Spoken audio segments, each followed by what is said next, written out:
Welcome to my views on my own podcast. Hey, if you're listening on a podcast app, please leave a 5-star rating or a nice review. If you're watching on YouTube, please like and subscribe. And guess what? Today, I am joined by the legend. Man, they call this guy the real life Indiana Jones. I'm talking about James Fountain, my guest today. James Fountain is a globally minded and visionary leader with over 2 decades of expertise in sustainability and ESG strategy. His extensive career includes leadership roles in Big Four public accounting firms, strategic consulting to top tier corporations, and impactful work with the United Nations. James is a best selling author on sustainability and an award winning documentarian highlighting the impact of climate change, biodiversity loss, and global impact on Indigenous communities. Currently, he is on a global motorcycle journey documenting the experiences of remote communities grappling with environmental challenges. That's a mouthful. What's up, James? Hey man, how's it going? I Great. see you, Doug.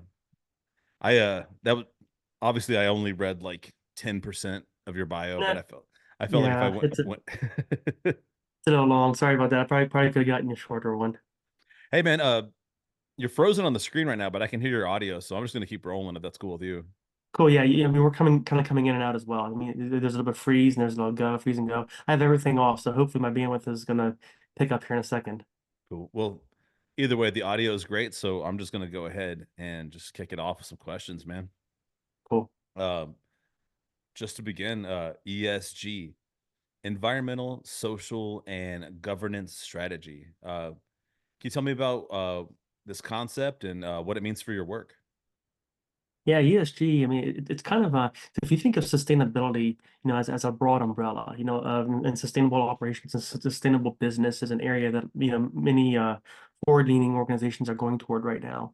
ESG is kind of, in a sentence or two, ESG is kind of the reporting component of that.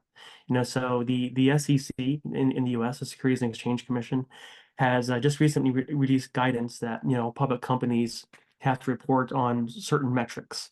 In ESG, environmental, social, and governance are the area. So it's environmental impact, social impact, and corporate governance is what the ESG stands for. And those are the areas that organizations are reporting on with specific metrics outlined by the SEC. A lot of it's related to carbon. A lot of it's related to social welfare. So it's a Google search to kind of really dig into everything it entails, and it's different in the States than it is in Europe as well. So it's kind of a broad topic. Is how it's growing. Okay, but I guess like where do you fall in with this? Is this something you teach? Is it something you guide people in? Does that make sense? Yeah, totally. Yeah, no, it's a stretch to say I teach it. I mean, I've lectured on it at a few different universities, but not really in a professor or teacher capacity. It's really more my role in it historically has been guiding organizations, at the C level, so the most strategic level, in their transition toward ESG and sustainability reporting. So an organization comes to me or to a company that I'm working with, and say, hey, look, we heard about this thing about sustainable operations. We want to do it because we know it's a good idea. Can you help us on that path? And then I kind of guide them along the strategy. I work with them to write the strategy and then to execute on the strategy. Okay, cool. So I guess my second question is almost a kind of a rephrase of that, but it's about corporations and you do a lot of consulting for corporations, and corporations have a ton of opportunities to make a difference by choosing more sustainable, environmentally friendly practices. Uh, but what kind of help are they seeking from you, or and you know more than just that? What do you help them with? Like, do you feel that there's any kind of I mean, I'm sure all corporations are different and some are much more Totally. ethical than others, and I'm sure that some corporations might reach out to you and they're actually truly seeking some guidance in a way to make sustainable options, uh, you know reduce their carbon footprint, whatever that might be. um, but can you kind of give me like just some of your past experiences, and you don't have to say the corporations out loud. I know there's a lot of very litigious people out there that might say, hey, no, we 100% wanted to not pollute that river. Uh, but like I said, I don't fully understand like what it means to be a consultant for these major massive corporations, and how often do you feel like they have a genuine concern? Yeah, I think that's changing quite a bit. I mean, there's a couple things to unpack there. I mean, one, you're right. It is different for every. I mean, not just every industry, but really every organization. So when you go to an organization and they say, "Hey, James, help us out here. We want to become greener. We want to become more sustainable. Sustainable operations, ESG. Can you help us out?" So, I mean, you really start at the industry level. So, for instance, a couple of projects I'm working on right now. One's in the biotech space, to where we're taking a byproduct of a particular species of fish and turning that, which would typically go to waste, or fertilizer, or animal, kibble for dogs and cats. They found a way to turn that into high value therapeutic materials, that actually become medicine, and other items too. That's very different, than the organization, who another organization I'm working with recently in the nonprofit space, is wanting to do a completely green operations from the board. So you really start at the industry level. So okay, so these are the kind of the best practices in your industry. Then let's take a look at your own specific needs and your own specific workflow and your value chain, your supply chain, and then you dig in deep to that specific industry or that specific organization from the industry. So going back to the biotech space, that one's really more about the circular economy. And for your listeners who don't know what the circular economy is, it's pretty simple to explain. I mean, it's linear economy is our historical model, to where we would grow a thing and sell that thing to a manufacturer who makes a thing. That manufacturer gives it to a distributor who delivers that thing to a store. That store sells it to a consumer, you and I. We use it for as long as we want it, and it goes to the landfill. Now, the circular economy takes that landfill part out, and a lot of the other parts of it out too. I'm grossly oversimplifying it, but the idea of circular economy is to keep it from going to waste for as long as possible. Yeah. The classic reduce, reuse, recycle, all the R's. And that really is kind of hitting at the circular economy in a sense. So I'm helping them. That's the primary agenda with these folks. It's getting them, more circular. Other organizations, it could just be simply about, like, look, a textile manufacturer I worked with in the past, saying, hey, um, we're getting our cotton for these t-shirts from this place in Central Asia, and we're getting significant challenges on that, because they have bad agricultural practices, the water's drying up, and our investors are saying, hey, look, this is, where you're getting your water from is costing us, both in terms of optics, because consumers now are shifting. A lot of the sustainability movement is led by, it's consumer led. Consumers are saying, I'm spending my money on sustainable products. So the investors are saying, like, people are shipping from us because we're not using these products anymore. And frankly, we're a little bit concerned that the water's drying up. So it's not going to be that much cotton in the future Yeah. anyway. So we have to Yeah. shift other way. So it really, you use your imagination and you think of something, and it's probably possible. That's the first part. Sorry that was long-winded, but the second part, I genuinely believe that the shift I mentioned earlier that the shift, I think, is consumer-led and consumer-driven.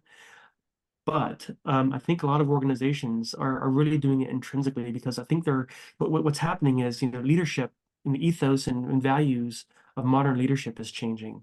Yeah. I mean, it is about bottom line. It's about materiality, what brings value to the organization. But now, modern leaders are really looking at what we're calling double materiality, and that's the impact upon it's the impact upon the environment from our business, and the environment's impact upon our business. That's what a lot of investors are looking at. And modern C-suite leadership understands this concept, and they see it again from a financial component, from capitalism and economy, but also intrinsically, just knowing that it's the right thing to do. So I think the shift is changing in the right direction. I'm gonna have to say this flat out. This is probably one of the most optimistic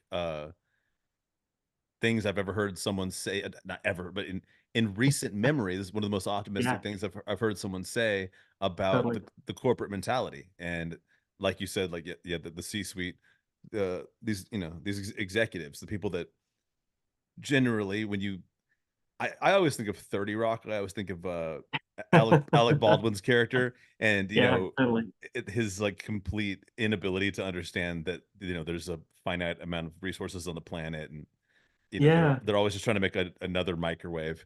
Uh, but Yeah. Well, I mean, I think I think part of that, I mean, of course that mentality is still there. I'm not saying everyone's like that, and it's just changing. I mean, when you're a principal or a an official of a company sees something, chief executive officer, chief sustainability officer, where it might be, one of your duties is, it's again, it's not just to bring revenue to the company, it's about ensuring long-term viability in the company. And more, again, the paradigm of leadership is changing. And more, organizations are seeing that, and, investing in a sustainable business and sustainable operations, it's not a cost center. It's not a cost we have to do to satisfy the SEC. Rather, it's innovation. Insights innovation and long-term investment ensures greater viability and greater long-term returns to our organization because now we're doing things in a way that are sustainable. yeah, We may not see it in 1 year, 2 years, 3 years, but we're going to see those dividends significantly 5, 7, 10 years out. So yeah. it's changing, you know. Well, that's incredibly heartening to hear. Like, I mean, I I will admit, that, like, my pessimism going into this, and I wasn't sure what you might say because, like, I personally have never done consulting with a major corporation and said, like, how can we make Yeah, this better? And I truly kind of like and I'm not alone in this. I think that maybe even a vast majority of people would feel the way that I feel, that totally. most of these people are profit driven above all else. Like you said, linear, but for them it's line go up. No Yeah, matter yeah, no matter what, that line has to go up. It doesn't matter how sustainable it is, because it's almost this concept of unlimited growth. no Uh, doubt.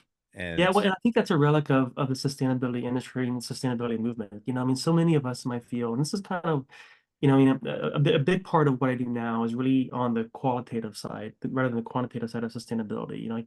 I consider myself more of a storyteller now because, and I'll get into that in a second, but one of the relics of I think of my industry right now is we have this history of this big doom and gloom. Like, oh my God, you dirty yeah, SOB, you're killing our world. We're all gonna die in a fiery hell because you're a a-hole and you can't lead your company in a sustainable manner. And cool, some of that may be true, but if you're gonna jump off the boat and say, we're doing things terribly and we're all gonna die in a fiery hell, offer solutions. yeah, Think when you offer solutions, when you work with organizations by like, look, yeah, this is bad. This is not the way we should be doing things.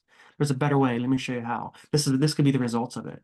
And it's not always that the organizations are, just trying to kill the environment, and do the bad thing just because it makes money. Sometimes they just simply don't know a better way. yeah, And our job in sustainability is to show them that better way, you know. yeah. So And I there's a term, and I don't know where I first heard it, but I've used it quite a bit myself. And I it's the term climate doomer, mhm, where you refuse to really believe that there is a solution anymore. And I know that we are in many ways, we're on the brink, and some people, some scientists believe we're past the point of return. uh, yeah, I'm I'm not a client scientist, so I can't speak to that personally, other than articles I've read and books I've read. Uh, yeah. you would be more of an expert than me on that. But this is really interesting to hear someone say that you think there's like a sea change happening. There's actually a complete. I mean, like, and also like we said, there are still plenty of very, very unethical Sure. CEOs, executives that are like, no, anything Entire for a industries, buck. entire Any industries. Yeah, anything for a buck, doesn't matter. sure. Do not care. Don't care about my grandkids. Don't care about my just regular kids. But Yeah. um, Well, but I mean, the way of the future though is ethical and green leadership. I mean, I'm not saying it's just because I've been in sustainability. Remember, I've consulted for some large organizations in the past too. So, I mean, I've seen it. I mean, I'm seeing the change, and I see the results and the dividends that come from shifting to a green operations. It's just, and the other part of it too, organizations, because the way capitalism is structured. I mean, you really can't if If one truly value or truly employs himself in sustainability, the paradigm we work under is called systems thinking. And systems thinking is kind of an understanding of how all the parts kind of work into as a whole. Yeah. John Muir famously quoted, it's interesting to see what happens when what you pull when you tug at one strand of nature, what else pulls with it. A lot of times what we don't consider in that systems thinking, it's not just how are the birds connected to you and I, and then the trees connected to the grass and other things. How is business connected to the environment?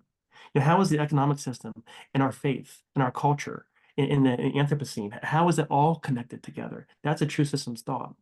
So you really cannot decouple the business sphere from the environment or from the other ecosystems. As part of the systems thinking solution toward climate change and toward the climate crisis. Really, it's all interlinked. So I mean, I'm going that to preface saying that I think that businesses have a strong power right now and a strong capability to shift the narrative. Sh Organizations can make can greatly improve social dynamics for many organizations in many countries in the world. They have the power to shift and replenish biodiversity loss. They Yeah. have that power just through simple capitalism and and the money they build up. They just have to be shown how to do it and Yeah. shown that it's financially viable for the company as well, long-term viability. You show them how to do that, then they jump on because they get it's the right thing to do. And like you said earlier, when a lot of things being consumer driven. Um, Totally. and I know this is kind of a difficult question because there's so many different industries you could choose from, but is there anything that pops into mind where you would say uh, that a consumer driven need or want for a more sustainable product has changed an industry in a way that you feel like was a major change? I mean, clothing, of course, textile industry, clothing, that's the biggest one that comes to my mind right now.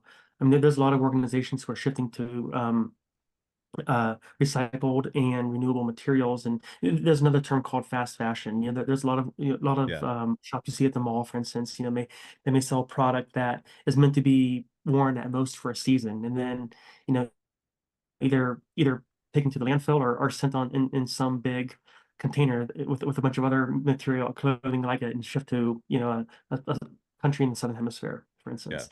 That happens a lot. So a lot of fashion goes to the landfill and whatnot. There's a big push away from that. Um, you've seen some shoe manufacturers and some other clothing manufacturers to where you buy one of our products, we build another one for another developing country. That's a social component to that. But a lot of organizations are simply just using recycled cotton. Paying attention to the dyes that they're using in the blue jeans. For instance, or their other materials. Um, Clothing manufacturer is one that comes to my mind the biggest. Yeah. Yeah, for I sure. mean, And that's green fuel is coming. Green fuel is coming. It's not there yet, but yeah. green fuel and green energy sources, I think, is going to be the next big boom. It's already started. Most people tell you it's already started, maybe even here, but right now, to me, clothing. I would have guessed you might have also mentioned possibly the automotive industry, Yeah, just because now all the legacy corporations also have electric vehicles, and they've become highly competitive, or yeah, in fact, or even pushing Tesla maybe out of business. So yeah. that's one. But yeah, I mean, I didn't want to get too far into just the corporate stuff because we've got so much exciting stuff. Last time I talked to you, man, I was just so hyped on your show, and that's what I wanted to talk about. But I Thanks. felt I felt like it would be it wouldn't work to just completely ignore just some of the fact that like you've worked with the people that so many environmentalists that may be right sometimes, may be wrong sometimes, but so many of the people that like uh seem like enemies of the environment, you Yeah, know. totally. Um, but going to your show, and this is the thing we had talked about. I watched your um why is the word escaping me? The sizzle. The sizzle. I watched the sizzle. I Yeah. loved it. I loved it so bad. I was Ah, so bummed that I yeah, couldn't post it because it yeah, would violate too many copyright rules on songs and stuff. But anyway, sick as hell. yeah. I'm sorry Uh, about that. I was bummed about that too. That'd be pretty cool. right now, you're working on an awesome show called The End of the Road. Uh, Yeah. if you could just tell me about that, what's the premise? what is your goal with the show, and who are you trying to reach? What are like some key audience that you'd like to see watch this show? Yeah, fantastic questions. Yeah, so it started at the end of the road. I mean, I've been for about 18 years now. I mean, you kind of hit it in my bio at the beginning. I've been riding all around the world on a motorcycle to very remote communities. Um, Really just to get a better understanding of how climate change, biodiversity loss, and global development are impacting these communities. Because I mean, as we know in this field, climate change really happens in the remote communities first. They feel the impact of climate change first because they literally live on the land.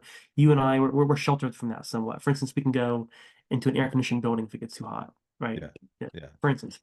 And so I've been doing that for about 18 years, and it's a premise of the book series I have coming out soon. Um, but you know what? I was in Bhutan a couple years ago, and it just kind of hit me because it was taking so long to get this thing written together. I was like, a way better medium for this story might be TV, might be film. So I just pulled up my iPhone and my GoPro and started filming, and came back and found a producer and said, "Here you go, turn this into something," and then and they did, and I was in it's turned into a little documentary short on it's really more on global development. I hit on climate change and biodiversity loss in it, but it's really more about global development and road building to these remote communities, to this community in Bhutan, actually. And it's a 14-minute documentary short that just won an award at the New York Independent Film Festival, best travel movie, and we're turning that into a TV show. So we're in pitch mode right now. We have a couple of different networks already excited about it and looking at it. So it may be coming to a TV screen near you in the next 6 months or so. Oh, I forgot. Right before we spoke, or right before we last time, you hadn't been to the screening yet. Is that No, yeah, you? no, I hadn't been to the screening yet. So You just did that like that was like a week ago, right? yeah, it was on the 8th. It was on so just exactly a week ago. Okay, Exactly a week how ago. did it go? I mean, was the audience receptive? Did you feel Yeah, the man. love? It was great. Yeah, it won best travel movie, so so That's it cool, got man. an award for that short. Yeah, and then that's what we're trying to turn into a TV show. But yeah, it was great. I mean, really receptive. The premise of the show. I mean, this was more of a documentary, meant to be more of a proof of concept, and never even really meant for it to be out. It was really meant to be just like the sizzle I showed you, just to say, here's my idea. I want to turn this into a documentary or TV show. That's what we pitched. And that's what won. But the we really what I want to do, I want to really because again I have privilege, being a white guy from the United States, so I've got a platform. So the idea is to take a camera and take it to these areas and kind of show how climate change is impacting these communities and let them tell their story. I mean, again, I'm not trying to make this overly didactic. It's not going to be this big, beating down somebody. We're bad people because of this. It's not that at all. It's really just kind of to help us in the global north understand better climate change. Again, I understand that. I feel like I understand it better because of my experience. Not better than other people, but better for myself because of my experience going to these communities and I can see it happen on the ground. Yeah, My aim is to bring that to the masses, because I think that again through storytelling and showing how it's impacting the lives of these people that we're all interconnected to, um, hoping that it incites change. And of course, there'll be some action in there, some motorcycles and some climbing and some yeah, mud and dog sleds, and there'll be all that in there too. yeah. A little bit of a lot of excitement, a lot of like out there stuff. But again, the idea is to um, translate that story, in their words, to us in the global north, better understand how things are happening. I think I had told you before, like how incredibly jealous I was of when at first I didn't realize you meant motorcycle because I thought you meant Ah, bicycle, and yeah. that's what my crazy dream would be to ride my bicycle all over the world to like the gnarliest, like hardest to get places and stuff. But I mean, obviously, motorcycle definitely really fucking cool too. I mean, like, Yeah, totally. Yeah, no, I was I, I was in Tajikistan last summer, and there were these cyclists. I mean, this road that I was a little bit sketched out on my bike. There's this like intrepid cyclist just I mean like a ton of them. I mean I mean I see as many bicyclists out there now as I do motorcyclists. So it's yeah. there, man. It can happen. Yeah, yeah. Dreams can come true, and I'm not gonna give up on that dream. But back to the premise of the show, and I'm just a little bit curious, because I mean, I know you're showing like what it's like there, what's the impact. And you said you don't want to get too didactic or too much like, blah blah Yeah. blah blah blah. Hey, Westerners, you're fucking everything up. you're ruining everything. But like there's something that just comes to mind, and this is something I didn't learn until much later in life. Um, because I had done a little bit of like just some work with wildland firefighters, just a tiny bit. I was not one myself, but Yeah. understood the concept. This is when I was very young, and I understood the concept of lighting fires to prevent fires. Um, Hmm. it wasn't until I was older that I realized that that's an ancient practice. That's an ancient Yeah. practice, especially one of the places that we discussed on this podcast last year. I think was when I had someone on about that, talking about the Pacific Northwest and how uh, Native Americans have been practicing that, light a fire to stop a fire for centuries. Do you kind of address any of that kind of stuff when like with some of these indigenous communities, like centuries Totally. old practices of Yeah, man. I mean, like split in agriculture, I think is what you're getting at. And it's more than just. I mean, it's brilliant. I mean, of course, we now see it as this new regenerative agriculture technique. I mean, people, like you say, they've been doing it for thousands of years. It's not new. It's yeah, just we're now doing it again. It's all it is, you know. But yeah, splitting, it's more than just about fire suppression. It's actually, when you burn back, say a grass field, for instance, you're releasing all that nitrogen into the soil. But it actually makes the soil more fertile also. So when they grow their crops there next year, not only is it a buffer between say my field and the neighboring forest and then a forest fire, that area right now is very fertile because of all the nitrogen that's been released into the soil. yeah, So their crops will grow better next year as well. So it's really smart, but you see things like that all over the world. Yeah, I mean, like in the first book of the series I have coming out, I in the back I hit, I don't know, maybe 10 or 15 of these different stories of places around the world. But you think about irrigation systems, like how ancient civilizations have 2,000 years ago have created these aqueduct systems in Iran, for instance, and they're still being used today, 2,000 years later. yeah, Because it's still with today's technology, it's still the best way of getting water to the crops, yeah. in this area. And there's stories like that all over. It's and that again, that I mentioned that I go back there to learn about how climate change is impacting these communities. It's more than just that. I mean, it is, to your point, to understand better, how they've been so resilient all these years. Like how it's because they're adaptable, Yeah. and they just simply figure shit out and make it happen. So, so I know that this was probably written by the producer, one of the producers of your show, in the introduction, but the promo deck for your show refers to you as a real life Indiana Jones. Ah, I said that at the top too, just because it's yeah, fun to say. But yeah. uh, hey, just in your own words, what about you would you say is the most like Indiana Jones? Just for fun. Oh man, I think it's that's a great question. Hadn't ever thought about it, actually. I would say probably it's the desire to learn from civilizations that are not in the common vernacular of us in the global north. To, Yeah, to to to learn new ways of doing a thing, that I'm not exposed to because I'm just so far removed from it. And and of course, you have self-sense of adventure too. I mean, to get to these communities, you can't just, I think I'll go to Paris, hop over to Paris for the weekend and learn how to make bread and come back and take that to my oven in my backyard, my other oven. No, it's completely different, right? So maybe you go to Paris, well, it wouldn't be Paris, but let's say Tashkent, and then you get on a motorcycle for 4 days on this dusty road that goes to the middle of nowhere, and you learn the thing, and then you get on a motorcycle, another week back, and you take that back home with you. So there's a sense of the adventure, but also learning ways that maybe, I mean, not just exposed to, maybe we would discount because there's not a technological solution to it, modern yeah. technological solution to it. So Um, okay, I promise I'm gonna get off the Indiana Jones things in one chasing in 1 second. relics. But yeah, and yeah, finding relics because they belong in a museum.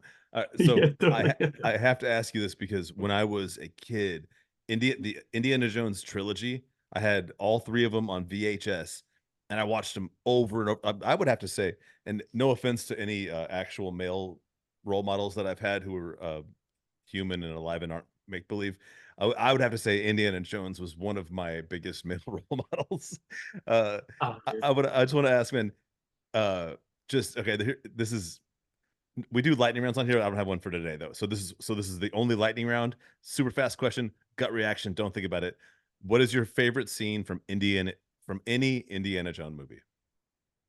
The I would say the I can't think of what's called the cart what the hell is that Oh, called? the Temple of Doom. Yes, yeah, Temple Doom, the escape, that Yeah, escape. where they're in some sort of like underground mine. Yeah. I guess all mines are underground. They're in a mine, and yeah, they're in a mining cart. You don't have to That be. I guess you could. Can you mine the sky? I don't. Mm, there's probably a definition. There's probably a loosely interpreted definition that would say yes, but I don't know. I don't I know. don't know either. House seating, maybe, maybe. I don't Anyway, know. yep, first of all, hell yeah, that is a great scene. Yeah, Let me share. Can I say? You know what I what I really like? go for it, I man. think Yeah, it's I believe this is Raiders of the Lost Ark, and it's when he walks into a Nazi's mansion, and the butler answers the door, and he's pretending to be a Scottish lord to view the tapestries. And the guy goes, he's like, "If you are a Scottish lord, then I am Mickey Mouse." And then Indiana Jones, of course, goes, "How rude!" And then he just knocks the dude the fuck out. That scene, and then of course, obviously, the scene when he has the German Luger. He has one gun. He's on a train. He's facing 12 soldiers, and he fires one bullet, and it goes through all 12 soldiers. Uh, you know what? I'm yeah, gonna that's very stop now, good. but I would recommend everyone just go watch the whole trilogy again. It's timeless. Yeah, and the latest one isn't is the latest one's pretty fun too. I mean, maybe they just Oh, had one that came out. I Yeah, I like that one. Yeah, where he's Indiana Jones, but he's like in his late 70s. It's yeah, great, great. yeah. Yeah, no, it would be. I guess it would be the Indiana Jones without all the weapons. I don't carry weapons with me, but Well, he mostly only yeah, no, actually you're right. He does carry that the whip. handgun. I was gonna say he has the whip, but he also the other scene is that when he fights the dude with the giant broadsword, Yeah, and he pulls up the Luger and just pulls up the gun and just shoot. blasts him. That's that actually has to be. I changed my mind. That's the best one where the dude Yeah, does that's a pretty good this scene. That's a pretty good like scene. an incredible display of swordsmanship, and then Indiana Jones just doesn't have time for it, so he shoots him. Okay, so back to the show, man. You're traveling on a motorcycle. Yeah. That's cool. I mean, obviously it's cool, but that can't be the only reason. Why did you choose a motorcycle for your mode of transportation? Yeah, it won't be that's a philosophical as well as a logistical question answer to that. And it won't be the show won't be just a motorcycle probably. I mean, depending on where I'm going, for instance, if I visit the Sami in Lapland, maybe it's dog sled if I go in the wintertime or a snowmobile, you know. But motorcycle is all I've used up until now. And I mean, it's just easier than a car. I mean, to get to these places, because sometimes it might be even a single track road. I'm not single track road, single track trail to get there, and Yeah. a car simply can't get there. But the other part too, I mean, I think this is going to sound a little cheesy, and pardon me for this, but I think like food and dance and art, I think a motorcycle is the other component of the international language. And for whatever reason, wherever you go, whatever you do, people understand the motorcycle. They understand what it feels, even if they don't ride. They understand what it feels like to go around the corner, and you get hit with you can taste the dust in the road. You can feel the air in your face, and it's just Yeah. something romantic about a motorcycle. So when I go to these communities, a lot of times it's actually the icebreaker. There were many times where I've gone and of course, everywhere you go, it's always the kids that come running. Oh my God, motorcycle, motorcycle, motorcycle. So they all come out and check out the motorcycle. You park your bike, and parents' permission, of course, you put one on the motorcycle, and the kids are loving it. They honk the horn, and you have automatic acceptance. So Yeah. it's the romance of it, the fun of it, the practicality of it. It's just perfect. You Man, know, you're making a really, really, really good case for motorcycles. I have been my entire life, everyone has told me not to get a motorcycle. yeah, a lot of uh, doctors say that too. a lot of doctors say that too. Actually, a friend of the show, Brandon Case, if you're listening, uh, he had a pretty nasty spill on a motorcycle. He's all right now, but uh, that took him out for about a year. So Yeah, you could really take a hit. But yeah, I get it, man. The romanticism, yeah. it's cool, it's fun, and yeah, like it's something that like people across cultures can identify with. Totally. And I crash almost every time I go out. You always crash, but you're going like 25 kilometers an hour because the roads are just shit. You know, I Yeah. mean, more rocks than it is actual trail road, a lot of times, so yeah, I crash a lot, but you're going slow enough you rarely get hurt. You might ding up the bike a little bit. But that's another reason too. I mean, you see all these guys on scene always having these big, huge 1200 GS bikes, and they look like Power Rangers and all these things. I mean, you can't use bikes on these places like that. It's like a 200 or really, I think like a 450 or a 410, something like that. That's like the perfect all around bike everywhere we go because it still works fine. Not Yeah. great on like American highways, but it works fine. But it's light enough to get you anywhere. It has all the balls it needs to get up any hill, really, too. Yeah, and easier to work on than a lot of other vehicles. And Totally. so if Yeah. you got engine problem, anything like that, a lot of times Yeah. it's going to be a lot more simple. There's not going to be any computer chips. It's mechanical, Ideally, yeah, right? it's mechanical. Yeah. And unlike a bicycle, which would be cool in a lot of ways, if you get really really worn out, you're dehydrated, all that shit. You're not your legs aren't going to give out on you. The motorcycle's going to keep going. So yeah, I get it. I get the I was in motorcycle. Tajikistan just last summer, and I got a flat. I was on this really remote road going to this community, and I got a flat, and there was no pump between us. This is another reason why motorcycle I think is better than a lot of transportation. We had no pump between us. It was me and a friend I was going there with this area because we were renting a bike. We rented and the pump they gave us didn't work. It had a hole in it or something. It just simply didn't work. There was no pump. So we were able to build up this pile of rocks, get the bike because it was a 250. It's a pretty small little light bike. Put it on the rocks, and that became like the kick of the um with the jack. My brain's failing right now, but Yeah. the working station. So we got off there. It would take the back tire off and take out all of our spare clothes, stuff the inside of the tire with all of our clothes, you know, put the tire back on, and got us to the next town so we could find a pump. Can't do that with a car, Yeah. you know? Yeah. I mean, it would take a shitload of clothes to fill up a tire for the car. Yeah. No, yeah. That's So, actually that's such a that's that's roughing it, man. Just being like, yeah. all right, I got a flat tire. I got to shove all my clothes into the tire so I can get to the Well, I next mean, you next just think spot. that, yeah, because all you're doing is filling the void of the tire. So it's just literally all we had because we were really remote. There's no cars coming the other way. So, Yeah. but it got us where we needed to go. We were about, we needed to go another like 20 kilometers or so. Got us to the place, and we were able to fix it when we got there. So I mean that right there alone is a cool ass story, but Thanks. can you just like man, like what are some of the I don't want to say gnarliest, but like what are some of the coolest places that you visited that it was difficult to get to? Like it was a real challenge to get there on a motorcycle. Yeah, those two I mentioned earlier, Bhutan, because the area I went to in Bhutan is called Merk and Sekteng. They're in the far east of Bhutan, and it's God, might be I can't do the math right now, maybe like 400 miles, like from Thimphu, from the capital city, but it takes like 6 days to get there. Because, in Bhutan, no matter where you go, there are no flat, straight roads. Every road is curvy and going up and down at the same time. And a lot of it, once you get out there, it's just completely dirt. It takes a long time to get there. And I crashed a lot in that one. I got hit by, I actually did. I got hit by one of the versions of a semi on this one Oh too. shit. Well, there's this hairpin turn, and because the road was so narrow, they in order for the semi to get around the turn, you necessarily had to take the both lanes to make it on the turn. And it was a blind hairpin turn. I didn't see him. So Yeah. unfortunately, I was going super slow. And I got to the turn, I saw him, I just dumped it, and I mean nothing happened. Just kind of a little somersault, got up, bent the brake handle back in order, and kind of went on my way. Um, but that one was pretty gnarly one. Tajikistan, Murgab is the area I was going to, and it went the road. It's a fairly popular road. It's called the Wakhan Corridor. It's if you're familiar with if your geography, if you think your geography with Tajikistan and Afghanistan, it's literally a river that separates the two. So you look across the river in Afghanistan. So it goes along that border. So it's at the south of Tajikistan and loops. And then I'm drawing on my table like you can see me, Jesus Christ. So but then it loops up into this community. It's like 13,000 feet where these people live. Yeah. It's all nuts. That was a pretty cool one.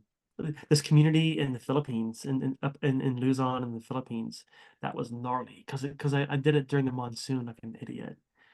But it just worked with Oh, travel. crazy. So So I did it. is that like Yeah, a it's is that crazy. like just become just like absolute like mud slicks everywhere? Yeah, dude, it was, I mean, it taught me how to ride a bike in the rain.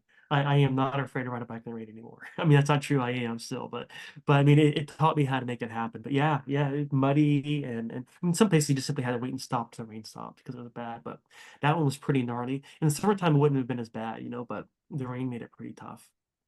There's So only a few of those. so I mean, a lot of these communities, obviously, like you're saying, are very remote. Do Yeah. you do you have a way of contacting these people ahead of time to let them know you're coming, or do you just show Yeah. up and oh you do?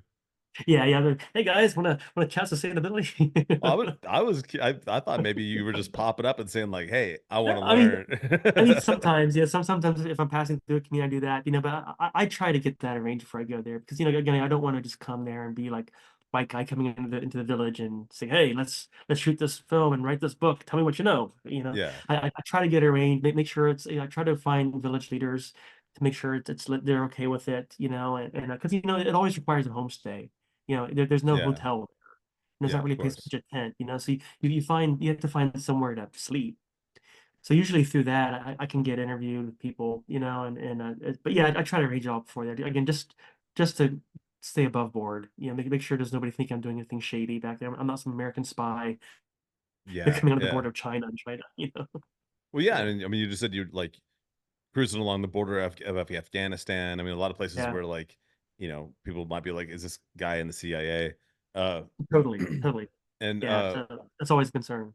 do as far as like translators, I do have a lot of issue with once again like getting to a remote area. Do you have an issue like getting there and you don't speak the language and you don't have proper if you're not proper, but you don't have a great translator available? Yeah, yeah. I mean, I've been lucky mostly, honestly. Where there's been some, yeah, through my network. And again, I'm a fellow of the Explorers Club, and it's the world's greatest connection for things or network for things like this. You can always find somebody who knows somebody somewhere.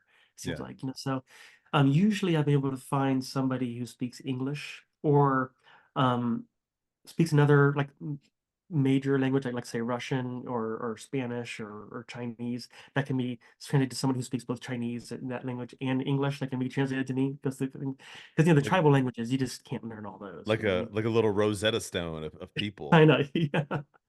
But Um, but in Tajikistan's last time, yeah, no luck.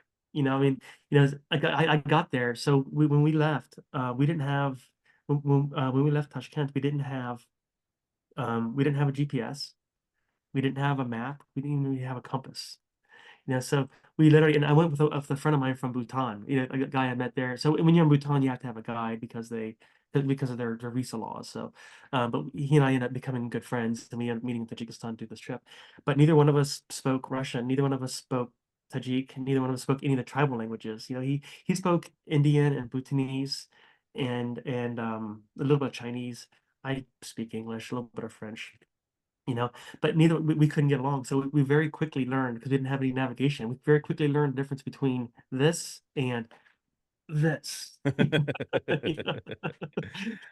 so okay, you live in Montana. That's your Yeah, home base. yeah, I'm just thinking about like after going on a trip like that, like just say like, it's gnarly, you can't communicate, or like the time you're up in the Philippines in monsoon season. Do you like when you get back to Montana, like are you just like, oh hell yeah? Like does it just seem like the greatest home sweet home, or do you just want to get back on the road? Ah, man, it's both of that. So I mean, Montana, I love Montana. I mean, this will be home to me forever. It's always great to get here, but I'm not here long before I start feeling that itch. And like, Yeah. I need to get out and get in the field somewhere. Usually, I feel it, because it's never just a few days anywhere. It's rarely less than 2 weeks anywhere. So I'm out there for a while. So when I get back, I'm pretty tired. Yeah, but once I recover, once I'm tired again, I'm pretty ready to go. Yeah. Usually it's about 4 to 6 weeks. I'm ready to go again. Yeah, yeah, for sure, man. Uh, just rewinding back just a little bit when we were talking about getting translators, finding people to help you connect with tribal leaders, anybody hard to reach, hard to find people. You've got a great resource. You have the Explorers Club, Yeah. but a lot of people don't know what that is. And you are a fellow at the Explorers Club, and I know you were there.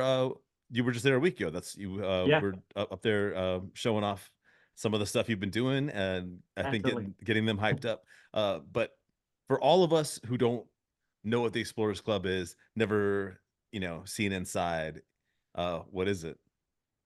No, man, it's an incredible organization. You know, the people who are members and fellows of the club are science and exploration leaders um who have been doing the shit that you and I will hear about in 10 years. Like the sustainability science that we'll hear about 5 years from now, they're figuring it out right now. I mean, these are the top minds really in the world working in these spaces.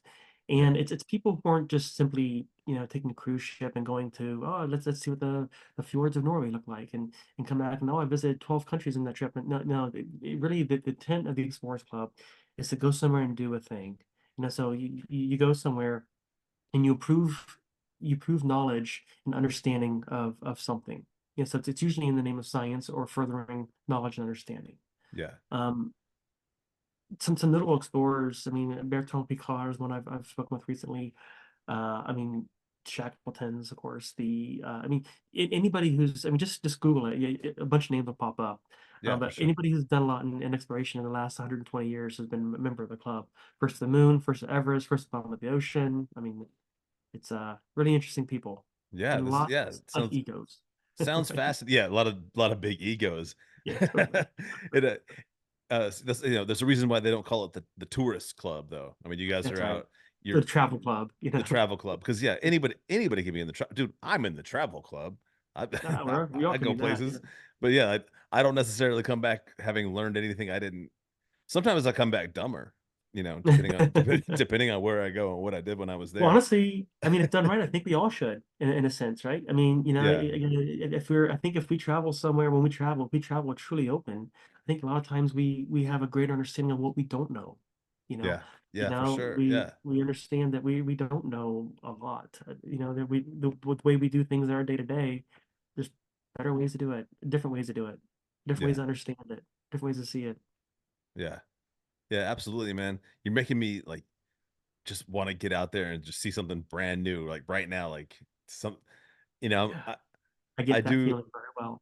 I get, I travel maybe a little bit more than the average person, but I never, I don't think I've ever done anything like I could even compare to some of the stuff you're talking about, like get on a motorcycle, ride 6 days through some like gnarly terrain next to some place where like some people might stop me and be like, "What are you, like, some CIA operative?" Like, and then you disappear forever. So yeah, man. It's I mean, exhausting, not lie, but it's so fun, man. It is. I'm I mean, if I yeah, was sitting on your show and say, "Oh, it's all in the name of science," and further, I mean, it's bullshit. It's a lot of that, but man, it's a lot of fun doing it this way. You know. um, and actually, like, let's go. This is just going back to. Actually, I don't think I even read it in your bio. But speaking of fellows, you got your start out at the National Geographic Cartographers. I'm sorry, Yeah, I National Geographic Society. Yeah, I made maps. I mean, the very beginning of my career, I made maps for the National Geographic Society. so Um, that's kind of like how you learn to do what you do now is because you were out map making. Is that I mean yeah, is well, that I fair to mean, say? yeah, it's fair to say. I mean, because the thing, if any of your listeners have been to the National Geographic Society, they know about their lecture series, which is sensational. And as when I was there, you got to hear these people. I mean, very similar course. National Geographic has incredible scientists, incredible people, like the Explorers Club. I would consider them equals in that sense. But they would come back and they would tell these stories of these different people, and from these other places, different cultures and what they've learned, what they brought back, and different ways of doing things. And it kind of, I mean, up until that point, all I really thought about in exploration and science in my future was just about the physical world because I was a climbing guide for a while before I went to school. I guided mountaineering, and I just had this love for the mountains, and for wild places and very remote places. And didn't really think a lot about the people, but that experience really ignited into me like, oh man, there's a different and to me personally a deeper side to this. It's like we can do things to help other lives and get the word out there and open other people's mind too, to get past all this. I mean, I hate to say it on the show, but all this populist bullshit that we're in right now. That, it's Yeah. like only our country is good and we're the best at everything. And if you're not with us, go fuck yourself. We've got to get past that. That Yeah. was really kind of my eye opener to me to say like look, if that's the only way you think, if you think that insularly, you're missing a great bigger picture. We are all interconnected, and that was the moment that kind of incited my change. One of my deepest beliefs, man, and and you almost there's a quote, and I cannot attribute it to whoever said it. You might be able to do it, but uh it's something like the best cure to racism is to travel. Oh And man, I love that. but yeah, but it's like, the best cure to a lot of ignorance is to Totally. Yeah. go somewhere where you are not like where Yeah. people are not like you, and where you are the person who is the outsider. Yeah, And totally. that will finally, like, for I think you could take maybe one of the most bigoted, closed-minded people, but if you took them somewhere where, they were the outsider, they weren't, in the same old spot they've been their entire lives, Yeah. playing on Twitter all day long, staring at the phone all day long. Suddenly you're TikTok. around a bunch of people where you're weird, and like and learn how to get along. It could change that person forever, make them a good Y- person. Yeah, and even if you take away the culture shock of it too, from like going there and that's just at the table now. You're the minority and you're the underrepresented person. See how you feel. Even you take that motive around it and kind of put a positive light on it and say like look, let's go here and like these are people who in a fully functioning society. They're all happy. They experience love. They experience hate. They experience hunger. They experience all the same emotions you do. But look how they do things differently. Yeah. Does that make them less than? Hopefully it's more of a learning experience and saying, more enlightening, I guess is probably the way to say it. It's saying, oh, you know what, this is, I've been in my own little box in this area my whole life. Look at this other way of doing it. Look how beautiful their way of approaching the same phenomena is. I want to bring Yeah. that back to my life.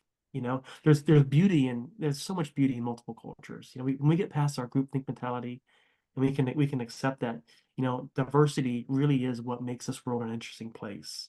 Yeah. Diversity in nature, diversity in cultures, diversity, period. That when we can get that, man, life is. I mean, sorry to wax poetic No, here, no, but, you're but absolutely but it correct. I really mean, is a great viewpoint. we're on the same page, and like what you said, diversity in all things, and like, biodiversity, cultural Yeah, diversity. Just totally. I had Ian Redmond on here recently. Is a conservationist, and I don't know if you've heard of him, but we had a long conversation about just it's a type of economics, and I can't remember the name of it, but he's talking about like the less elephants we have, the like how there's you can attribute a value to there being more Oh, elephants, because every time an elephant probably done in economics. every time an elephant takes a giant shit, it creates this flourishing forest, and the less Yeah, elephants you have, the less forest you have, yeah, and it's totally, man. and the less, the less you have of what the elephant needs to eat. It's like the diversity is what keeps everything thriving, and I think you could take that and you can hand that right back over to cultural diversity. I don't know what the Yeah. elephant might be, but travel. You Well, t- or the interaction with humans too. I mean, even there's a big move. Of course, the human wildlife conflict is rampant. In a lot of places in Eastern Africa, there's a lot of danger between elephants and human interaction. But there is a relationship there, and even understanding that relationship, I think, is translatable into some growth. Culturally, not just making livelihoods happen, but culturally. But yeah, yeah. I mean, your point about the key to racism and to tribalism, if you will, like not tribalism as in like um the traditional sense, but tribalism as to what we've become here in the United States, to where you're either red or you're blue, and if you're not with me, fuck you, kind of thing. It's a really that's a cure. I think exposure to other ways of doing things, exposure to the beauty, I think, of other peoples. I think that is the cure. yeah, But how do you get that? I don't know. and um, so I have focused kind of heavily on your show, obviously, because when you we were talking about it. I got really excited about it early, like the first time we ever spoke, and I was like, and it's and fun. then I saw, the preview, and I was like, oh man, I got to see the show. But I'm completely have neglected to bring up the fact that you are releasing not just one, but this is going to be what an entire series of books. Yeah, yeah. Thanks As for bringing that up. Yeah, no, it's yeah, coming out. I mean, I'll announce the actually, I can go ahead and say it because by the time this goes out, I'm sure it'll be widespread. July 2nd is when they all come out. July 2nd. I'm oh yeah, mentioning it on that's coming YouTube right right now. up. Oh yeah. Yeah, right. Yeah, I just did a sneak cover reveal on LinkedIn now. The full cover reveal will be coming out in about a week and a half or so. Yeah, it's a 4 book series. I mean, there's 5 total. The fifth is more of a companion. It's just a chapter by chapter synopsis. If someone doesn't, if by chance someone doesn't want to read the 1,200 pages of the other 4 books, they can read the chapter by chapter synopsis in 90 pages. But yeah, and they hit on the first book hits on a lot of what we're talking about, a multicultural approach to sustainability, why we need to consider that from a holistic approach to solution to solving the climate crisis and sustainability. The second book is taking a look at past. We spoke a little bit about indigenous practice and traditional practices toward current solutions. It's like taking a look at the past and the sustainability movement, and with modern innovations and how that's going to lead to a sustainable future. The third book is in word or two on environmental and social justice, as related to sustainability. And the third book is on business. Oh, sorry, the fourth book is on business, and it's on how businesses can lead a socially just and environmentally just world. So basically putting the power in businesses, and not a sustainability how-to for businesses, but kind of hopefully opening the eyes to some executives of how we can guide our organization to be a benefactor towards better society and better businesses by taking these practices. Well, hey, I look. I know these books are like they're just about to come out, so I don't want to pry in and be like, "Tell me everything." But No, go for it, man. maybe just a couple sneak peeks into the books. Let's talk about maybe just uh, very first one, multicultural practices for sustainability. Um, can you maybe just name one highlight of the book, something that you really think is just really shows a great example of that working in practice? Yeah. Yeah, I mean, right now, a lot of the, well, at least in the global north, a lot of our approach toward the climate crisis has been on a very much traditional, Western science approach, and relying a lot on modern innovations. This book kind of says, yeah, that's all important. We need to keep on doing that. I fully believe that, but let's not forget the contribution that indigenous communities and traditional practices from all over the world contribute to this. You know, so I hit on the differences between those, but at the end of the book, I outline, like, I should have know this number, had this number memorized, but somewhere between 10 and 15 different indigenous practices that are happening in the world right now that are fully sustainable, that they've been using for centuries, for thousands of years, really, for eons, Yeah. and how that can be implemented to modern technology as well. Sorry, combined with modern technology too, for more holistic solution. So you can almost skip right to the index if that's all you're interested in. Yeah, no, but yeah, that sounds fascinating. I will definitely check that out. And just maybe like let's skip to the book 4, the business. And I know that we spent a lot of time talking about business and corporations at the beginning, but No, good, man. maybe just like once again, maybe just one aspect of that book that you feel like really gives a great example of something that you're trying to achieve or you think businesses are trying to achieve. Um, yeah, that's the question. Yeah, no, I'm gonna double down on leadership, and I hit that really towards the end of the book, and I have a couple, and I have my own insights too, but I also have bring in some other work in it too. But really, it's a paradigmatic shift that a modern business leader has to employ, has to own, to propel their organization for the future. And I mean that in the sense of a sustainable organization, of understanding sustainability and understanding how, again, going back to dual materiality, understanding my organization's impact on the environment and um, and the environment's impact upon my organization. What's the synergy between those two and how's that work? And then that's the environment side, and then also the ethical side too. So how is my business making life better or worse from all the stakeholders up and down the value chain? So it's really about the leadership. and what it means to be an ethical business leader in terms of sustainability and social justice in today's world. So And while we're still on business, AI, and like sorry. I'd said in the beginning, um, we've taken a very optimistic approach today, which I'm really really glad we did. Yeah, But in the very beginning, we talked about consumer driven, just it's the carrot, the stick, whatever it takes to make corporations do the right thing, or or not, or they just have great leadership and they do the right thing on their own. But yeah. I would love to, if you have an answer, maybe just for listeners that are feeling, they feel like, hey, I want to do something new, something right now. What would you say is like, um, in someone's personal power to help drive, like, as a consumer, how to help drive maybe like any industry where they purchase things? How do they try to drive that industry in the right direction? I would say it's a two-step approach. I mean, one, I mean, the key is educating yourself on what your purchasing decisions mean. Again, it's not just buying a t-shirt. It's way more than that. You have to think about where the t-shirt comes from, all the way from the cotton that was grown to make it, right? So it's educating yourself on the life cycle of what a t-shirt is. How do you make a t-shirt? So educating yourself on the things that you buy, Hmm. and then voting with your dollars in that sense. So then buying from organizations who also did that research and can get it and understand it, and are employing those practices because those organizations know it's the right thing to do. When you do that, you're promoting that to the businesses. You're saying to the business sphere, these are the things I agree with. These are the things I'm going to spend my money on. You get my money, you don't. So that's the way to do it. I mean, it sounds small, but you do that with everything you buy, and then everybody else starts doing it with everything to buy. Everything changes. Yeah. And I think we're there. I think that momentum is going already. Yeah, I truly believe that you're correct, that the momentum is going that way with consumers in so many different industries. And the thing is too, like, to stay positive and to stay focused on Totally. that, believe that like, or just know that let's say there's a corporation, their practices are not up to standards. It's not something you want to support.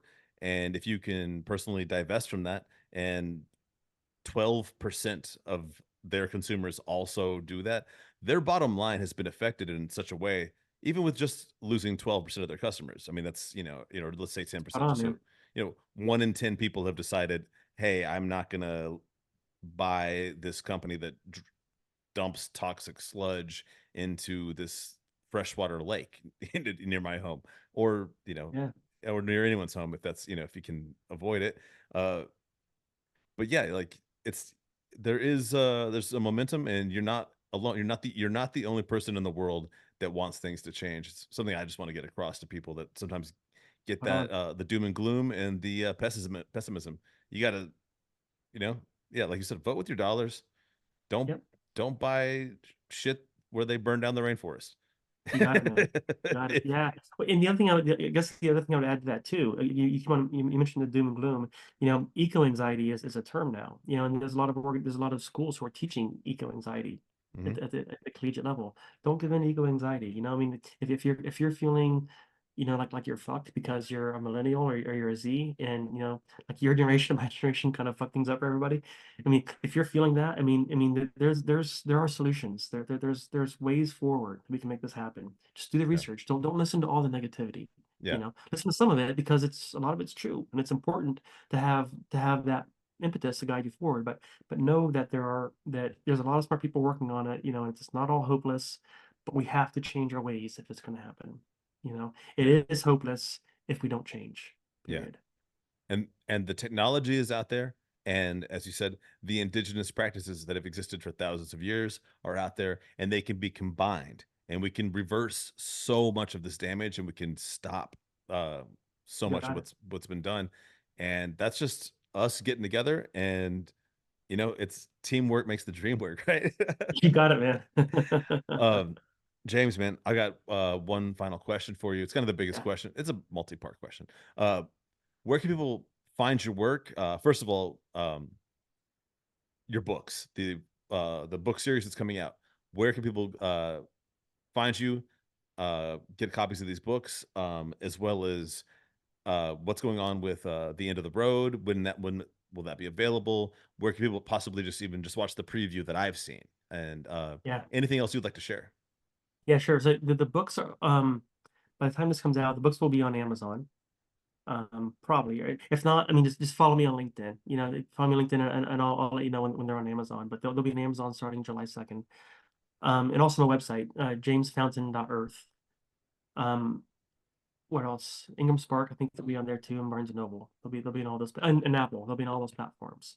Awesome. And paperback, hardback, ebook. I think probably gonna do an audiobook version too. That'll come a little bit later, probably a month later. So they'll all be there. In the road, I'll send you a link. Maybe you can put a link in the bottom of this thing for the thing where you can see the proof of concept that's out there right now. But to follow the progress of the end of the road becoming an actual TV show, follow me on LinkedIn. I'll be loud about it there. Okay, cool. Cool. Yeah, Well, James, thank you so much for being on the podcast, man. It's always a pleasure talking to you. And I cannot wait to see what you do next, man. Just I thanks appreciate again. That's that. all I have to say.